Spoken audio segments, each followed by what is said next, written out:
알겠습니다. 네. 그럼 교수님 강연 바로 청해 듣겠습니다.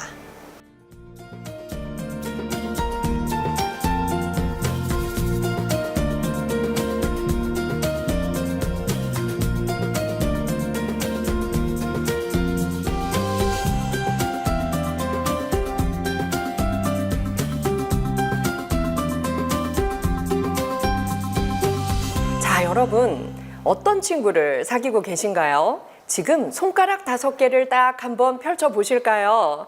인생을 사는 데 있어서 필요한 친구는 5명이면 충분하다고 합니다. 사람들은 나는 친구가 너무 없는 게 아닐까 고민을 하기도 하고요.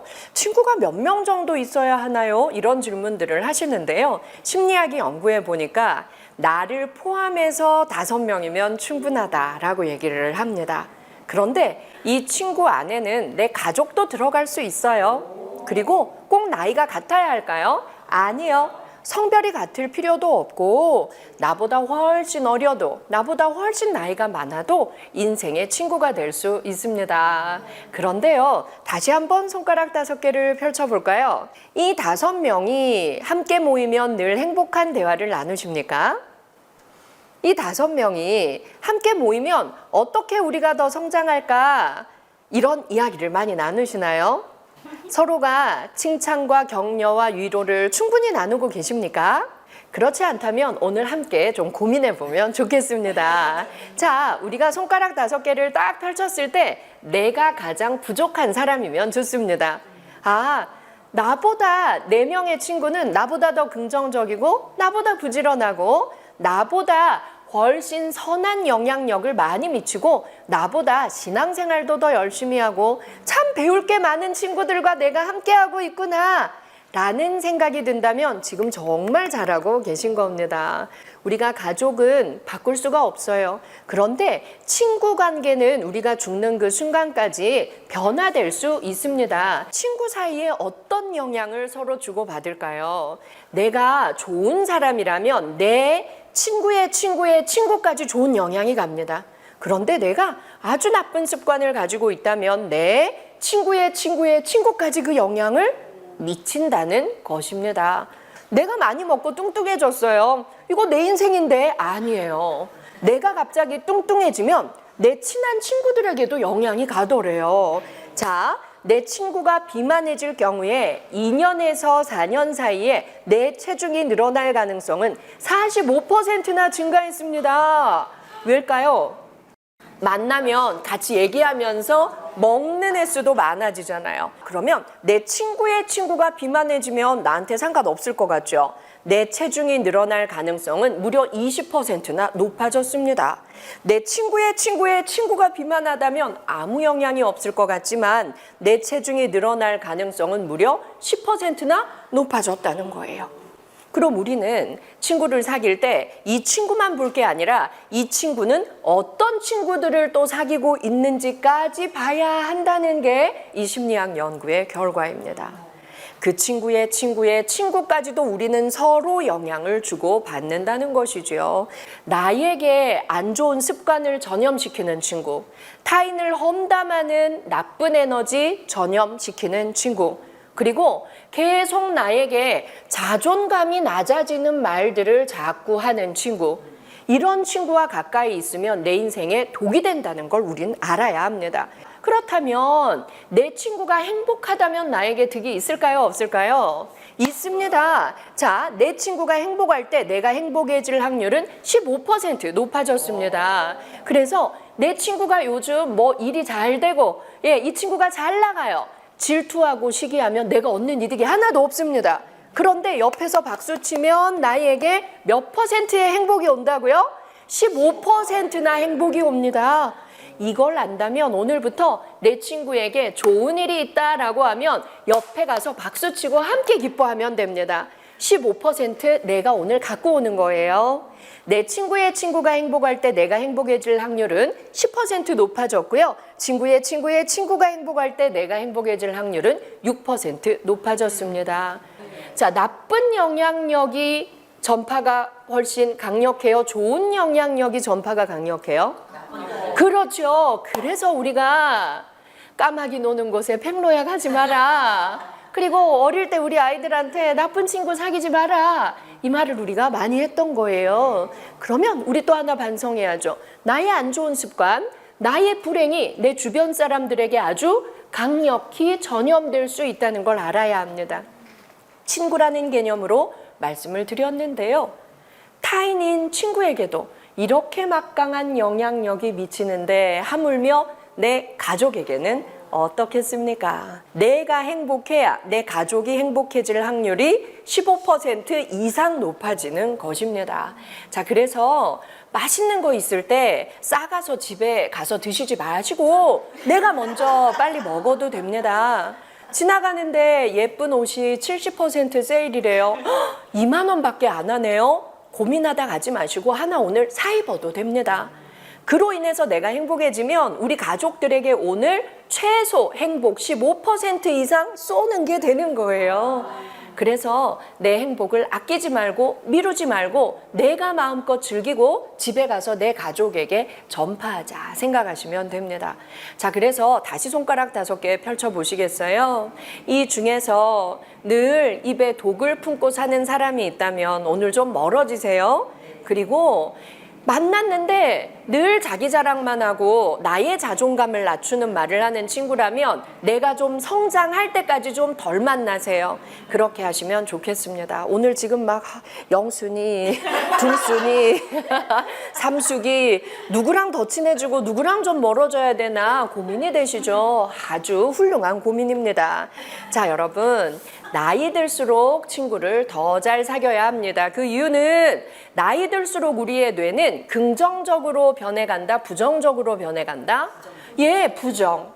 우리 뇌는요, 어쩔 수 없어요. 우리 뇌는 살면서 너무 많은 경험을 했어요. 너무 많은 실패와 시련을 겪었고요. 사고도 겪어봤어요. 그러니까 우리 뇌가 계속 조심해, 하지 마. 이런 불안과 두려움을 자꾸 줘요. 그래서 나이 들수록 우울도 높아지고 자존감도 낮아질 수밖에 없어요. 혼자 힘으로는 극복이 어려워요. 그런데 나보다 긍정적이고 나보다 에너지 넘치고 나보다 감사 잘하고 나보다 칭찬 잘하고 나보다 공부 열심히 하고 나보다 건강을 위해서 투자 많이 하는 친구 옆에 있으면 어때요? 전염된다고요. 그래서 친구를 사귈 때는 한번 잘 봐야 돼요. 내가 박 집사님이랑 좀 친해져 볼까 한다면 박 집사님만 보지 말고 박 집사님이 어떤 친구들이랑 가까이 있나 그 친구의 무리까지 한번 보라고요. 근데 박 집사님도 긍정적이고 함께 다니는 무리들도 너무나 배울 게 많아요. 어때요? 도시락 싸들고 그 무리 속으로 우리는 들어가야 되는 겁니다. 왜요? 그 전염되기 위해서, 행복에 전염되기 위해서 가야 합니다. 아까 5손가락 중에 가족 포함해도 돼요 이랬죠. 이 얘기를 하고 나면 많은 분들이 묻습니다. 아우, 이 중에 안 만나야 될 인간 해보니까 내 남편, 우리 딸, 이거 어떻게 해야 되나요? 이거 집을 나와야 하나요? 이렇게 물으세요. 여러분, 가족은 제가 정리할 수 있다 없다? 정리하지 말자 그랬어요. 그러면 여러분, 가족은요, 내가 책임져야 돼요.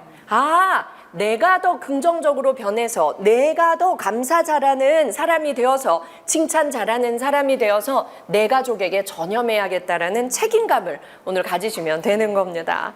안 만나야 될 친구, 좀 오늘부터 멀어져야 될 친구, 제가 기준을 좀 정해드리겠습니다. 지난 시간 강의에서 말씀드렸습니다. 험담하는 친구 좀 만나지 말자 그랬지요. 오늘 그 친구가 나한테만 와서 친구 험담했을까요? 아니요. 딴 데 가서는 내 험담하고 있을 거예요. 어느 날 그게 내 귀에 들어오면 어때요? 우린 너무 큰 상처를 받을 거예요. 자, 이 험담은 중독이기 때문에 이미 험담을 너무 많이 하고 있는 친구라면 좀 멀어지는 것이 좋겠습니다. 그리고 두 번째는 부정적인 친구. 매사에 감사는 발견하는 것이었어요.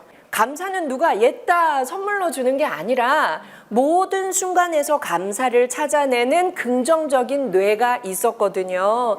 그래서 내가 감사를 찾는 그런 긍정성이 좀 부족하다면 부정적인 친구를 멀리하고 감사 잘 찾고 긍정적인 친구를 좀 만나면 좋습니다. 그래서 부정적인 친구 좀 멀어지자. 그래서 여러분, 자, 걱정 많은 사람은 긍정적인 사람이에요? 부정적인 사람이에요? 맞습니다. 여러분, 고민과 걱정을 구분해야 합니다. 자, 고민과 걱정이 어떻게 다를까요? 고민은 사람을 성장시키는 사고입니다. 네, 방청객으로 나갈까? 그 방송이 어떤 내용이지? 강의야. 그러면 내가 거기 가서 앉아 있으려면 일도 못 해야 되고 우리 가족도 좀 덜 돌봐야 되고 이런 손해가 큰데 가서 강의를 들을까 듣지 말자 고민하는 거예요. 이건 성장에 투자하는 거예요. 그런데 걱정은요, 여러분, 이미 끝난 과거의 일 또는 오지도 않은 미래의 일에 있습니다. 과거의 일을 후회하는 그 걱정, 오지도 않은 미래에 대해서 막연하게 불안해하는 것. 걱정 많은 사람은요, 집 밖에 잘 못 나와요. 네, 하늘이 무너질까봐. 네, 여행도 못 가요. 비행기 사고 날까봐. 여러분, 걱정이 많은 사람들의 뇌는 병 들어가고 있었습니다. 그리고 내가 걱정이 많으면 주위 사람들에게도 계속 걱정을 전염시켰어요. 야, 이거 그런 점이 있어, 너 하지 마. 야, 그건 아빠 하지 마. 야, 너네 남편 변할 가능성이 없어, 너 이혼해. 이런 말들을 하고 있다는 거죠. 그래서 여러분, 부정적인 사람, 특히 걱정 많은 사람과 또 좀 멀어지세요. 그 다음, 돈 자랑 많이 하는 사람. 이거 상처예요. 우리 살아보면서 알게 되었어요. 부지런히 성실히 열심히 산다고 돈도 비례해서 많이 모이던가요? 그렇지만은 않습니다. 부지런하지도 않고 선한 인생을 산 사람도 아닌데 이상하게 돈이 막 쌓이는 친구들을 보셨죠? 네, 참 부럽습니다. 그런데 그 친구가 나와서 너무 돈 자랑을 하면 어때요? 굉장히 상처를 주는 일이지요. 그런데요, 더 나쁜 게 있어요. 배우자 자랑, 자식 자랑하는 경우입니다. 이건 우리도 조심해야 되고, 이 자랑을 너무 많이 하는 친구는 좀 안 만나는 것이 좋습니다. 이건 왜 큰 상처냐면요, 배우자 모두가 사이좋게 지내고 싶지만 사람 인생은 또 쉽지 않습니다. 나는 누구에게도 말 못하고 배우자와의 사이가 안 좋아서 늘 마음이 너무 아픈데 만났다 하면 지 신랑 자랑을 하대. 예. 귀찮아 죽겠어. 우리 신랑은 하루 종일 나를 쪼물딱거리려고 하고 옆에 있으려고 그러고 무조건 손잡아야 된다 그러고 영감탱이 귀찮아 죽겠어. 이건 영감 욕하는 게 아니라 자랑하는 거죠. 예. 자, 여러분, 우리는 가만 보면 사이가 나쁜 사람도 있고 또 이혼한 사람도 있고 별거 중인 사람도 있고 한 집에 살지만 남보다 못한 사람도 있고 또 사별한 친구들도 있습니다. 자식 자랑도 마찬가지예요. 자식도요, 안 낳은 사람도 있지만 못 낳은 사람도 있고 낳았는데 자식을 먼저 보낸 사람도 있고 낳았는데 자식이 아픈 사람도 있고요. 건강하게 낳았는데 마음이 아파서 집 밖에서 못 나오는 자식도 있고요. 그리고 학교 다닐 때 공부 잘하고 참 잘했는데 직장 가더니 애가 어떤 상처를 받았는지 집에만 있고 밖으로 나오지 않는 자식도 있고 정말 많은 사연이 있지만 특히나 나이 들수록 밖에 나가서 아픈 자식, 못난 자식 얘기하긴 쉽지 않습니다. 그런데 친구를 만나서 끊임없이 내 자식 잘된 얘기, 내 자식 잘 나가는 얘기, 그럼 우리는 맞장구 쳐줘야 돼요. 그런데 듣는 이 사람 마음에는 피가 흐를 수도 있다는 거죠.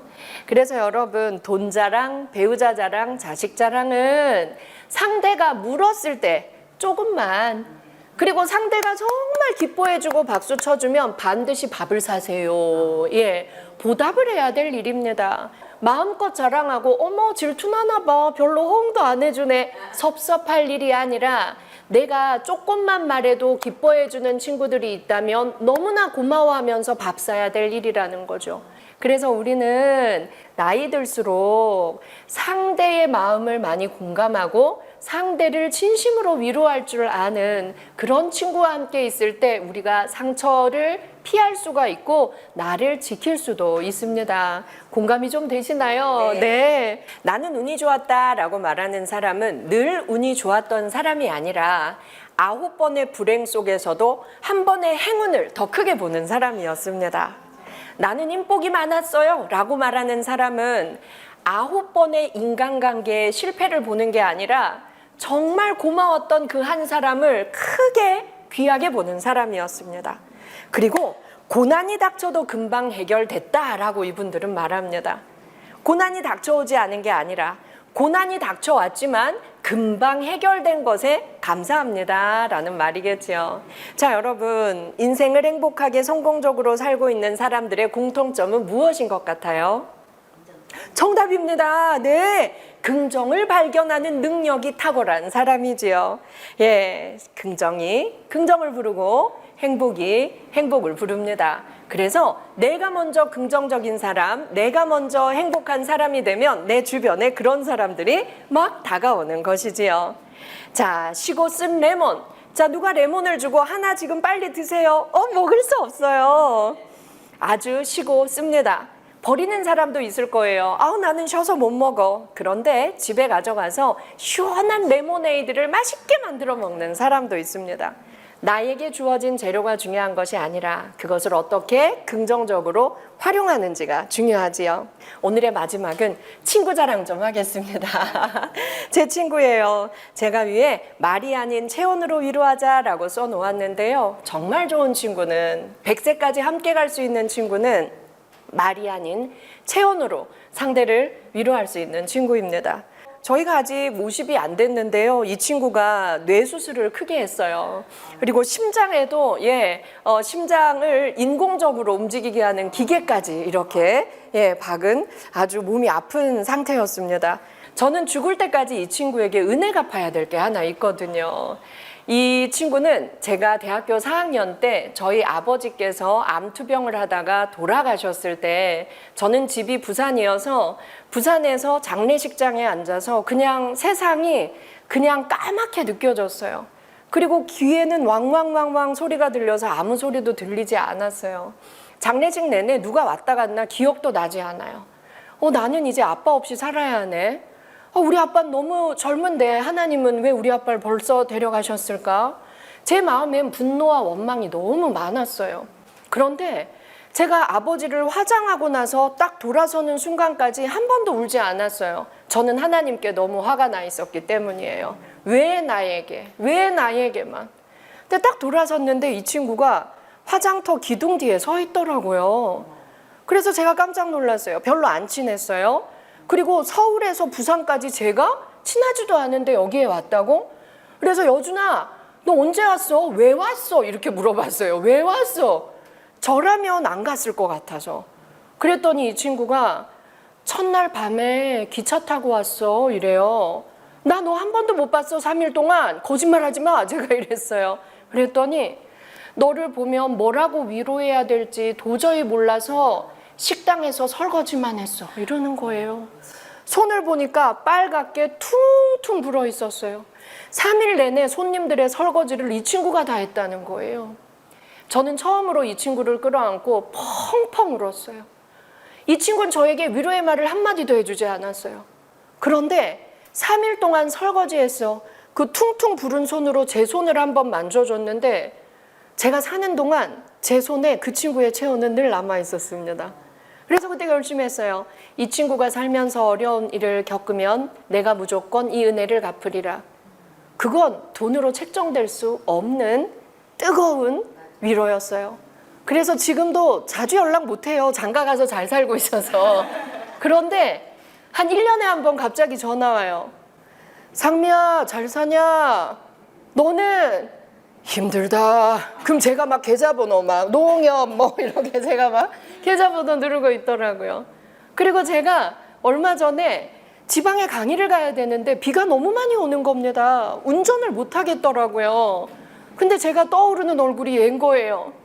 여준아, 이렇고 이런데 나 어쩌면 좋아? 라고 물었어요. 그랬더니 30분만 기다려 이러고 끊는 거예요. 그리고 친한 형을 운전 좀 해달라고 보냈더라고요. 저희는 1년에 한 번 전화하는데 그럴 때만 연락해요. 근데 세상에 어떤 일이 있어도 무조건 내 편이 되어준다는 강력한 믿음이 있는 거죠. 그래서 참 좋은 인생이란 은혜 갚을 친구 한 명 정도 내 인생에 있는 것이 참 좋은 인생인 것 같습니다. 은혜 갚아야 될 친구가 있다는 것 얼마나 감사한 일인지요. 원수 갚아야 될 친구가 아니라 은혜 갚아야 될 친구를 한 명쯤 사귀고 또 나 또한 누군가에게 그런 존재가 되어주는 것, 100세 인생 준비하는 우리의 지혜로운 인간관계에 아주 좋은 팁이 아닐까 생각합니다. 제 강의는 여기까지입니다. 지금까지 들어주셔서 정말 감사합니다. 네, 교수님 강연 오늘도 너무 잘 들었습니다. 교수님과 함께하는 시간은 참 마음이 행복하죠. 정말 저 말씀이 너무 맞아요. 힐링이 되는 시간이었던 것 같은데 저희 모두 그리고 시청자 여러분은 너무 행복했어요, 교수님. 감사합니다. 교수님은 어떠셨어요? 방송도 많이 하고 강의도 많이 하지만 이렇게 호응을 잘해주는 방송은 처음이어서 정말 제가 행복했습니다. 그리고 이 방송을 보시는 분들도 들었던 내용 중에 한 가지만이라도 꼭 실천해 보신다면 정말 제가 더 감사할 것 같습니다. 아이고, 네. 맞습니다. 사실 저는 오늘 강연을 들으면서 너무 좋았지만 또 한편으로는 많이 아쉬웠던 게 오늘을 마지막으로 교수님을 보내드려야 해요. 너무 아쉽죠. 그래서 교수님께서 마지막으로 우리 저희 백세 인생 가족 여러분들께 당부의 한 말씀 해주신다면 어떤 말씀 해주실까요? 네, 제가 방송 나올 때도 프로그램 제목이 100세 인생이어서 정말 좋았습니다. 이제 우리는 100세 그 이상을 살 수도 있어요. 그런데 사회는 우리가 40살만 넘어도 50살만 넘어도 나이가 많다고 이젠 젊은 애들에게 자리를 넘겨주고 집에 가서 쉬라고 자꾸 권하는 사회가 되어가고 있어요. 이건 사회가 잘못된 것이지만 갑자기 사회를 우리가 바꾸긴 어렵습니다. 바꿀 수 있는 건 내 자신밖에 없어요. 그래서 나는 쓸모 있는 사람이야. 나는 한국에 꼭 필요한 사람이야. 그렇다면 내가 나를 어떻게 키워야 할까? 나를 키울 수 있는 건 나 자신밖에 없습니다. 그래서 내가 100세까지 행복하게 매일 성장하면서 내가 나를 좋아하는 사람으로 살겠다. 라고 생각하고 나의 성장 계획을 잘 세우셔야 합니다. 내 마음을 긍정적으로 바꾸고 행복을 발견하고 좋은 인간관계 맺는 능력을 함께 공부했는데요. 이 방송 여러분들이 다시 보시면서 100년의 인생을 정말 뿌듯한 만족감으로 마무리할 수 있도록 우리가 매일매일 공부했으면 좋겠습니다. 네. 아유, 박상미 교수님께서 끝까지 이렇게 좋은 긍정적인 자극이 되는 말을 해주시고 가십니다. 꼭 좋은 기회에 다시 뵐 수 있는 날이 오기를 기다리고 있을게요, 교수님. 행복했습니다. 감사합니다. 네, 너무 감사드립니다. 네, 함께 해주신 백세 인생 가족 여러분 고맙습니다. 오늘도 주니반에서 승리하는 하루, 건강한 하루 보내시고요. 저는 다음 시간에 다시 찾아오겠습니다. 건강한 백세 인생을 위하여! 위하여!